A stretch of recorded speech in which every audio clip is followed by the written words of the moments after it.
Hi there, I'm Gary. Welcome to my channel and welcome back if you've been here before. This is Monday Matters. On the show this week, I'll be starting off with a look at the news and views from around the modelling world.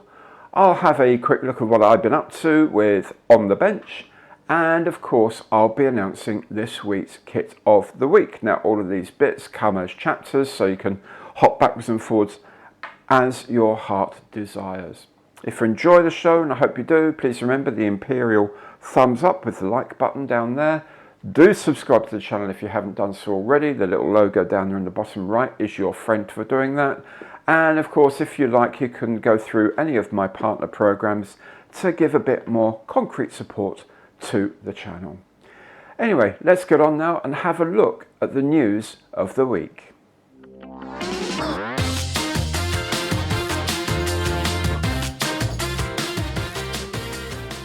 ClearProp has a new 1/72nd scale MiG-23 Flogger Golf to come, with more variants promised.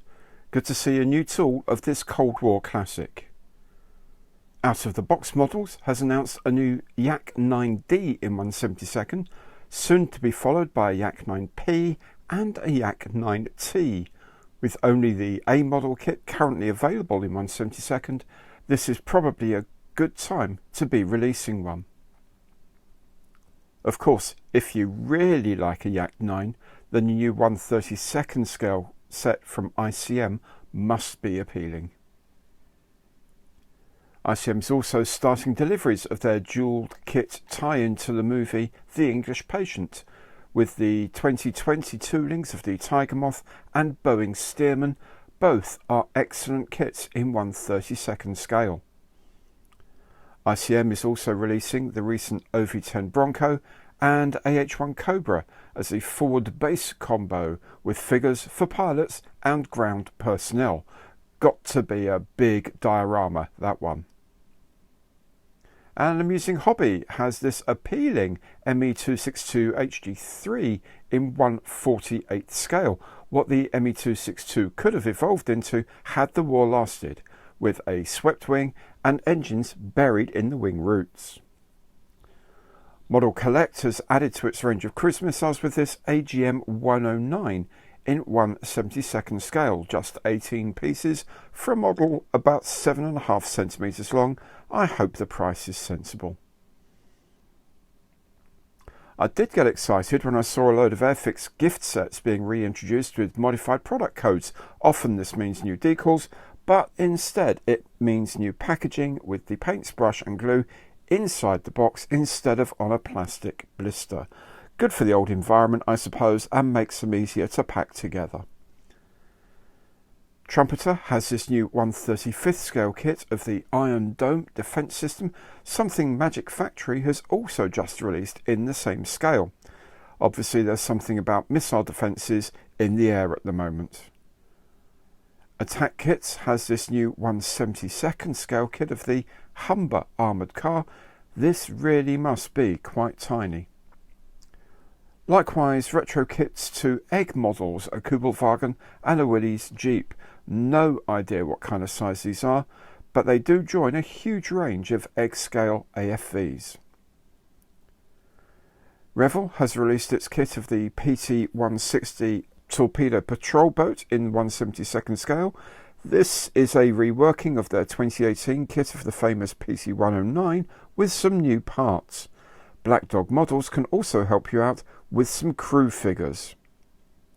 Trumpeter has a new toolkit of HMS Exeter, one of the ships involved in the Battle of the River Plate, in 1/700th scale. Maybe there'll be a new Ajax and Achilles to join it. For a more contemporary naval diorama, how about adding this fleet oiler to a combat ship? Good to see logistics being acknowledged. And if you have the Airfix Vintage Classic release of HMS Devonshire, you might be keen to hear of the Starling Models 3D printed set to replace the gun turrets, the Sea Slug launchers and other bits with something more accurate. These are designed to complement the Atlantic Models photo etch set. And finally, something to set the blood racing is this 1/12th scale Mercedes 300 SLR from 1955, in which Sterling Moss and Dennis Jenkinson won the Mille Miglia race around the roads of Italy. Moss and Jenkinson completed the 1,600 km course in a shade over 10 hours, averaging 158 km per hour or 99 miles per hour on public roads. If the kit is anything like their Aston Martin DBR1, it will be spectacular, as will be the price tag.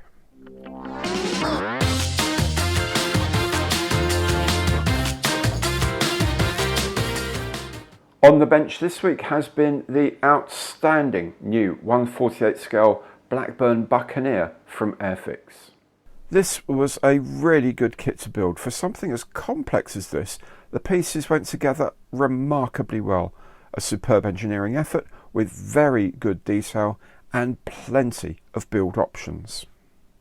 There we go then, the Blackburn Buccaneer, well worth getting hold of. If you haven't got one, I suggest you get hold of one. It's a beautiful kit. If you're going to, just like with any Airfix kit, do remember to go through the link below there to the Airfix store online. It won't cost you a penny more, but Airfix then will give the channel some money for referring you. And of course, if you're an Airfix Club member, you still get your 10% off. Now, that brings me on to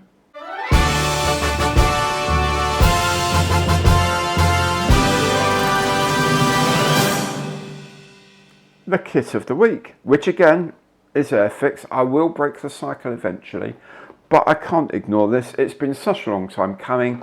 Of course, the Austin K2Y ambulance in 1/35th scale from our friends at Margate Airfix. We'll have a look at the box, what you get inside it on Tuesday, also what the competition's like in the market. There's one in particular that should be mentioned and looked at. Then I'll start building it on Wednesday and Thursday, and then it's going to go a bit longer because I'm going to do a diorama for it. So rather than just have a vehicle sat on the shelf, I thought I'd do a nice little desert diorama inspired by a certain film. So do come back for that as well. So we're going to have a diorama tutorial, which will be fantastic fun. The kit looks great.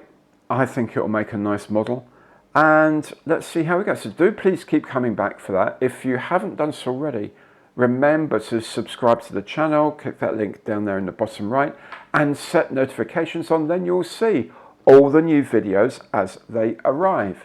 And of course, if you like them, Imperial thumbs up using the like button down there. In any case, thank you so much for watching, and I will see you next time.